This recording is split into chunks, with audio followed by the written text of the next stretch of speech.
Shri Venkateswara gold తాకట్టులో ఉన్న మీ బంగారాన్ని విడిపించి కొనబడును.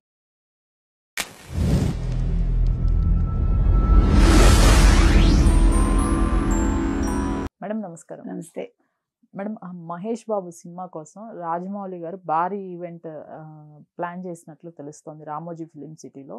దీనికి సంబంధించిన అప్డేట్స్ ఏంటి మేడం? ఎస్ఎంబి 29 అంటే 29వ సినిమా మహేష్ బాబుది. సో ఈ సినిమా కోసం వాళ్ళు గ్లోబ్ ట్రాటర్ అని పేరు పెట్టారు ఈ ఈవెంట్కి. అంటే ఒక మామూలుగా గ్లోబ్ ట్రాటర్ అంటే మనం చూసినంత మటుకి ఒక అరణ్యంలో హనుమంతుడిలాగా వెతకడం అనమాట, ఒక ఆర్కియాలజిస్ట్.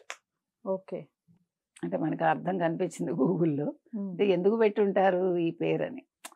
ప్లస్ అది కొంచెం వింటానికి కూడా సాఫిస్టికేటెడ్గా ఉంది కదా, సో అందుకు కూడా పెట్టుంటారు. సరే, అన్నీ రాజమౌళి గారు కొత్తగా ఆలోచిస్తూ ఉంటారు కాబట్టి, అంటే అందరికంటే భిన్నంగా ఆలోచిస్తాడు ఆయన. పాత సారానే కొత్త సీసాలో ఇస్తూ ఉంటాడు మనకి. అదే ఆయన ప్రత్యేకత. తప్పులేదు, అదే కావాలి కదా. క్రియేటివిటీ అంటే అదే. మీరు కొత్తగా కనిపెట్టకపోయినా పర్వాలేదు, కానీ ఉన్నదాన్ని కొత్తదనంగా చూపించాలి. ఓకే, సరే, ఏది ఏమైనా ఇది చాలా పెద్ద ఎత్తున రామోజీ ఫిలిం సిటీలో చేస్తున్నారండి. ఈ నెల ఇప్పుడు రేపే మేడం, రేపే జరగనుంది. అయితే దానికి వాళ్ళు ముందుగానే రాజమౌళి చాలా జాగ్రత్తలు తీసుకున్నారు. ఏం జాగ్రత్తలు అంటే, అంటే మీరెవరూ కూడా వీడియోస్ చూసేసి, అంటే సోషల్ మీడియాలో ఎవరైనా రావచ్చు ఈ ఈవెంట్కి అనేది మీరు ఊహించుకుని రావద్దు. ఎందుకంటే ఇప్పుడు ప్రతి వాళ్ళు భయపడుతున్నారు.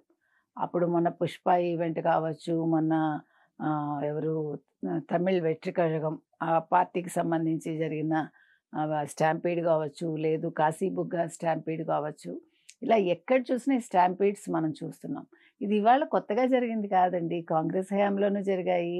జయలలిత పీరియడ్లో 92లో జరిగింది. మహామహం అని వాళ్ళు పెద్ద కుంభమేళా టైప్లో చేసి అప్పుడు చాలా పెద్ద 60 మంది పైగా చచ్చిపోయారు అప్పుడు.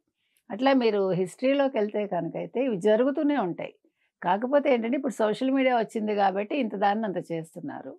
అయితే ఇక్కడ మీరు చూసుకుంటే కనుకైతే రేపు ఈవెంట్కి ఈయన ఎందుకు ఇంత జాగ్రత్తలు తీసుకుంటున్నారంటే, పోలీస్ కమిషనర్ ముందే వార్నింగ్ ఇచ్చారట. మేము చెప్పిన నిబంధనల ప్రకారం మీరు ఈ షో చేయాలి, లేదంటే మేము రద్దు చేస్తాం మధ్యలో కూడా. అందుకని ఆయన చాలా జాగ్రత్తగా ముందే ఏం చెప్పారంటే, మేము పాసులు ఎవరికైతే ఇచ్చామో వాళ్ళే రావాలి, క్యూఆర్ కోడ్ కూడా ఉంటుంది దాని మీద. మీరు ఆ క్యూఆర్ కోడ్ ఎలా వాడాలి, తర్వాత మీరు ఎలా రావాలి ఏంటి అన్నీ దాని మీద రాసి ఉంటాయి వివరంగా. కాబట్టి ఖచ్చితంగా మేము ఎవరిని పిలిస్తే వాళ్ళే రండి. 18 ఏళ్ల లోపు వాళ్ళు రావద్దు, తర్వాత వయోజనులు ఎవరు కూడా రావద్దు. ఎందుకంటే అసలు ఈవెన్ మహిళలు కూడా ఎక్కువ శాతం వెళ్ళకపోతే బెటర్ ఏమో. అంటే మీకు ఒక రకంగా ఏంటంటే ఇది ఓపెన్ ఎయిర్ కాదు కాబట్టి కొంచెం రెస్ట్రిక్షన్స్ ఉంటాయి కాబట్టి స్టాంపీడ్లు అలాంటివి జరగవు. అలాగని ఎక్కువ మంది వెళ్ళడానికి ఉండదు, అక్కడ రానివ్వరు కదా. రామోజీ ఫిలిం సిటీలో మీకు తెలుసు, రామోజీరావు గారిది అంటేనే వాళ్ళు కొంచెం అన్నీ సిస్టమేటిక్గా ఉంటారు కాబట్టి ఎవరిని పడితే వాళ్ళని రానివ్వరు. అదొక అడ్వాంటేజీ. కానీ అవకాశం ఉంటుందేమో దూర ప్రాంతాల నుంచి వచ్చేసి తొక్కిసలాట చేసుకుని మళ్ళీ వాళ్ళకి వాళ్ళు క్రియేట్ చేసుకుని అది కూడా జరుగుతుంది. అందుకని ఆయన చాలా జాగ్రత్తగా చెప్పడం జరిగిందండి. ఇది చాలా పెద్ద ఈవెంట్గా చేయబోతున్నారు. మహేష్ బాబు లుక్స్ కూడా డిఫరెంట్గా ఉన్నాయి, మనం చూసాం. ఇంకా యంగ్గా అయిపోతున్నాడు అబ్బాయి చెప్పాలంటే. అందరూ అదే కదా అడుగుతున్నారు. అందరూ ఎలాగా యంగ్గా అవ్వాలని ఆలోచిస్తుంటే ఆయన ఆలోచించకుండానే అవుతున్నాడు. అదొక అడ్వాంటేజ్ అతనికి. సో మొత్తం మీద రాజమౌళి గారి సినిమా రేపు ఈ ఈవెంట్ గ్లోబ్ ట్రాటర్ అని పెట్టడంలోనే ఈ ఈవెంట్కి ఒక కొత్తదనం తీసుకొచ్చారు. మరి ముందు ఈ సినిమా ఎలా ఉండబోతుందో, మరి రిలీజ్ టైంకి ఎలా ఉంటుందో, రిలీజ్ అయ్యాక ఎన్ని రికార్డ్స్ బద్దలు కొడుతుందో చూడాలి. Right ma'am, thank you.